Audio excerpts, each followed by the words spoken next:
You want to create space and lead with indifference. You want to be not so available all the time. You want to not help her with all the chores all the time. You want to have things going on outside of the relationship, outside your house, right?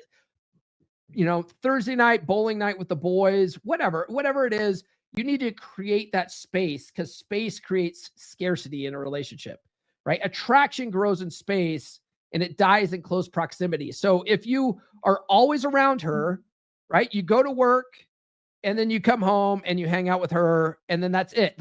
That's your only social interaction is your coworkers and then her. You never spend time, hanging out with any of your friends at work. It's always around her. She ends up being your sole source of socialization and she'll feel suffocated eventually, right?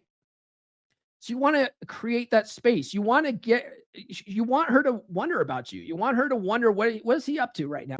Why is he always out on Thursday nights? Like is he hanging around with the right guys? All that kind of stuff. If she starts bitching and complaining that, hey, you always get to go hang out with your friends and stuff like that, encourage her to go hang out with her female friends. That's going to help your relationship. If you guys are both allow yourself time apart and have your own friends groups, I would just recommend, like, for both of you, don't be hanging around with here we got the puzzle piece. There we go. There you go, TikTok. I'm really here. I'm really here. I don't recommend, I mean, you can do it if you want, right? But I don't recommend your wife hang around with her single 304 friends. I don't recommend you necessarily hang around with your single pickup artist friends. Okay. That's probably not a healthy thing to do for your relationship, but you do you. Okay. But if you guys are hanging around with, like, if you're hanging around with other married guys and she's hanging around with other married women, like, that's healthy for the relationship. That's actually a good thing. Okay. Encourage that. Let's see here. Masculine emotional control, calm, assertive, non-reactive. This is a part of your mental frame, right? But this is also how you're going to handle shit tests. This is how you're going to deal with arguments and communication.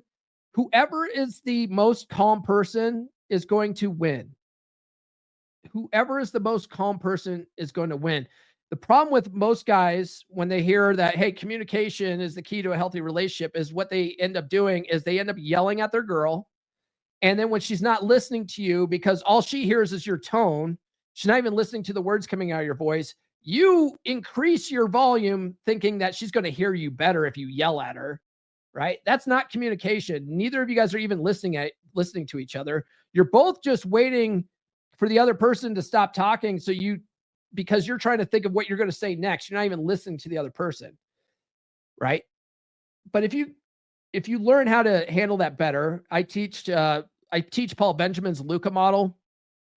If you do the Luca model, you can actually stay very calm, and just let her get off her chest, whatever she's dealing with. You're her emotional rock, right? You're her rock. She's chaos, right? Feminine nature is chaos. She's going to bring you the chaos. You need to be the calm, right? And so if you can do that, she's going to feel more safe and secure in the relationship. She's going to listen to your leadership, more. If you do have a recommendation for her, which don't automatically share that, right? Ask her if she wants your advice or she wants you to listen, unless it's an action for you to take, right? But the most calm person is going to win, right? If she's throwing shit tests at you and you're not getting all up in your feels about it and you're able to handle it with either humor or indifference, she's going to respect you more, right? But if she can rattle you, if she can get you upset, if she can get you in your emotions, she loses respect for you, okay? So you have to have that masculine emotional control. Give her something to lose. Purpose, leadership, and mission. A lot of guys aren't they stop working on their purpose. They stop being purpose driven. So one of the things I encourage guys to do is find your purpose again. Find something that makes you want to get up in the morning and do.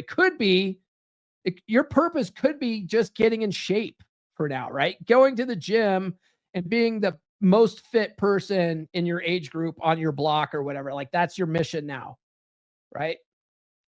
But you got to have some kind of purpose, some kind of mission, some kind of value where she's going to be like, God, this guy is I see all these other schlubs around the neighborhood. They're not doing shit. And this guy is like Superman.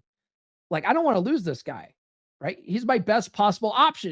If you want to use hypergamy to your advantage, she's got to see you as her best possible option again, right? Let go of outcomes. We talked about that a little bit, right? And then what the roadmap looks like. If you're at the place where our guy at the beginning is at, right? A lot of guys at this point either resolve to just be miserable, or or they wait around and they wait for her to drop the divorce papers, right? Or they listen to the MGTOW guys online who say just dump her, bro, and then they go out and file for divorce. Either way, they give up very easily. Okay. I recommend you don't do that. I recommend you at least put in the work now. Give yourself the opportunity to turn things around. She's your best sparring partner. She's seen all your bullshit. If you can run game on her, you can run game on anybody. She's the perfect training partner right now. Okay.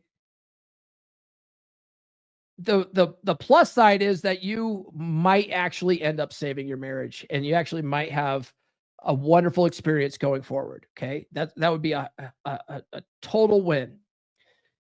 If she does not come on board, now you have some hard thinking to do, but now you're ready. You're ready for the sexual market. A lot of guys don't do any of this work on themselves, and then they find themselves on the sexual market, and then they flounder around for years, sometimes trying to get themselves back. And it's like, you could have been doing this whole time, and you might have even saved your marriage, right? So that's what I recommend. Work on yourself. Get to a place where you're like, everyone, like, you go out, you're very social. People are laughing at your dumb jokes. You know that if you wanted to, you could get a different woman, right? Get to that place where you're like, oh, I could easily get that chick. I could easily get that chick's like always like into me and all that kind of stuff, right? You want to get to that place and then evaluate. Is she getting on board or isn't she? And then if she's not, maybe now you need to take the offensive. And maybe now you need to work with your attorney and get strategic about it before she has a chance to do it, right? But I don't recommend doing that right away. Don't out the gate be like, that's my default, right? Because if that's your default, why did you even get married in the first place? Dumping that bitch is way easier when you don't get married, bro. All right. But you got married. You're here now. What are you going to do about it? Let's try to fix things. Let's try to make this work. Okay. Something to think about. You're not here to win her back. You're here to become the man who doesn't beg for affection. Become the man who commands it, or walk away. Okay. But you got to be the guy that when you walk away, she's going to regret it, right? Don't just walk away and then have her have a sigh of relief that, oh, thank God he did it, right? That's the difference. New episodes every Monday, Wednesday, and Friday. Subscribe now.